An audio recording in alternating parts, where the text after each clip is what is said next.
Hi everyone, welcome back. If you're new here, my name is Debbie, and today on my channel, I'm going to be making a caramel chocolate chip oatmeal bar. It's like a cookie bar. So stay tuned for that recipe.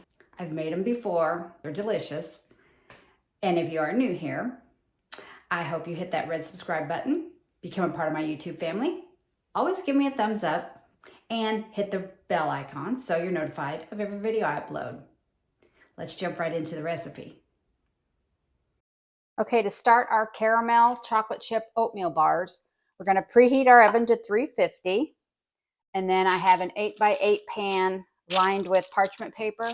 You can also spray this if you would like instead of parchment paper. We're going to set that aside. So to begin, in our pan, we're going to add one bag. It's 11 ounces of the caramel bits.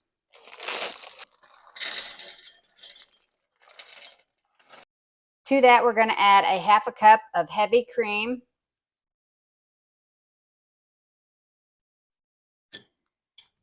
We're going to cook this over low to medium heat until it's melted and all combined. Instead of heavy cream, you could also add half and half, but I would choose one of those two. I have never tried this recipe with milk, so I would choose half and half or heavy cream. We're going to get this all melted, and then I'll see you back here. We're almost there with our melting process. You can still see a little bit. The caramel bits, the difference between the caramel bits and the Kraft caramels that are individually wrapped, they taste the same. They're caramel, but there is something a little less sticky and chewy about the bits. So in recipes for people with crowns, I have a few of those in the back of my teeth, or, you know, maybe braces. Probably the bits is the better way to go. These are melted. I'm going to go ahead and set these aside, and we're going to assemble our base of the caramel chocolate chip oatmeal bars. Okay, so next in a mixing bowl, we're going to stir together the oatmeal, which is 1 cup. And I'm just using instant oats. That's what I have. Then the next ingredient is 1 cup of flour. This is just all-purpose flour.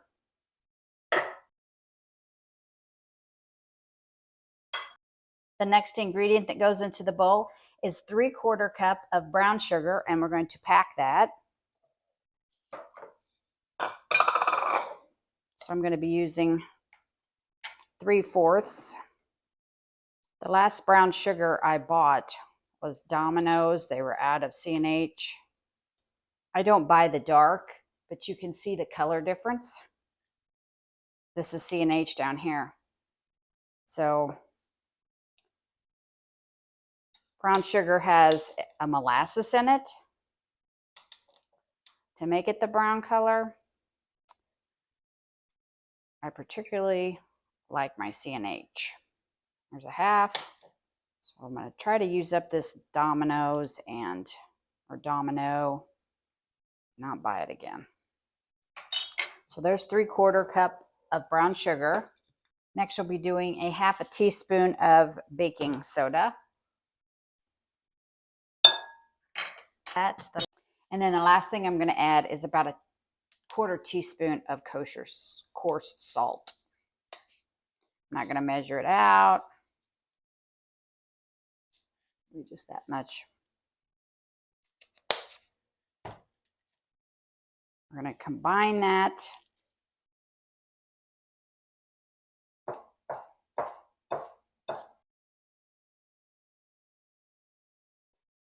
After it's well combined, we're going to stir in melted butter, and this is 3/4 cup of melted butter.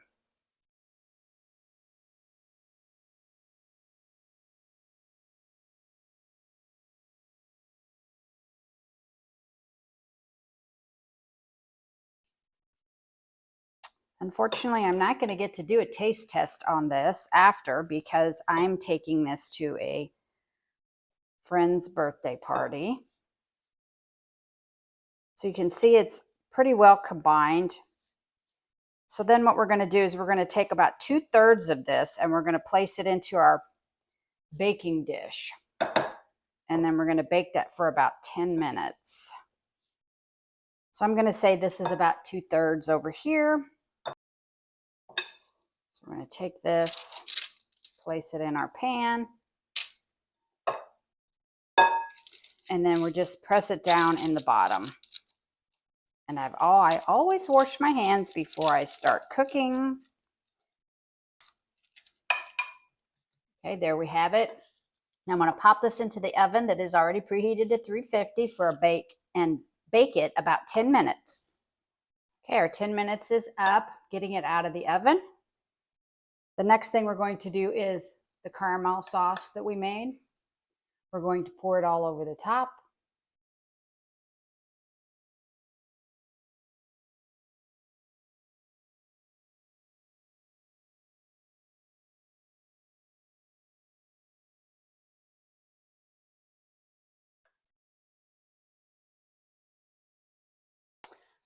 Ooh, that looks good, doesn't it? Then we're going to add I'm using semi-sweet chocolate chips. You can use milk chocolate chips, but it's a cup. So we're going to just sprinkle those around.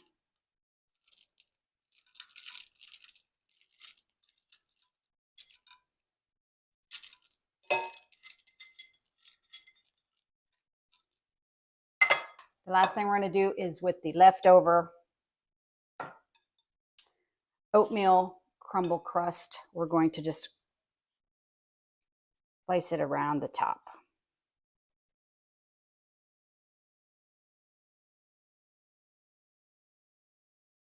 Then we're going to put this back in the oven and bake it another 15 to 20 minutes. Then we're going to let it cool completely. And I may put it in the fridge for that. Let's get this back into the oven. Okay, let's get them out. There we go. Oh, she hot. Look at that. All that caramel bubbling up around the sides. I'm going to leave it sit here on my stove for maybe 10 minutes. And then I'm going to go ahead and stick it in the refrigerator and let it finish cooling. Because you want it to be all good and set up before you cut it. There it is. I've had them before. They're scrumptious. I hope this encourages you to make them. And I hope you enjoy them. I will put the recipe in the description box. So until next time, take care of yourself and each other. And thank you all so much for watching and continued support. I truly, truly appreciate every one of you. Thank you so much. See you next time.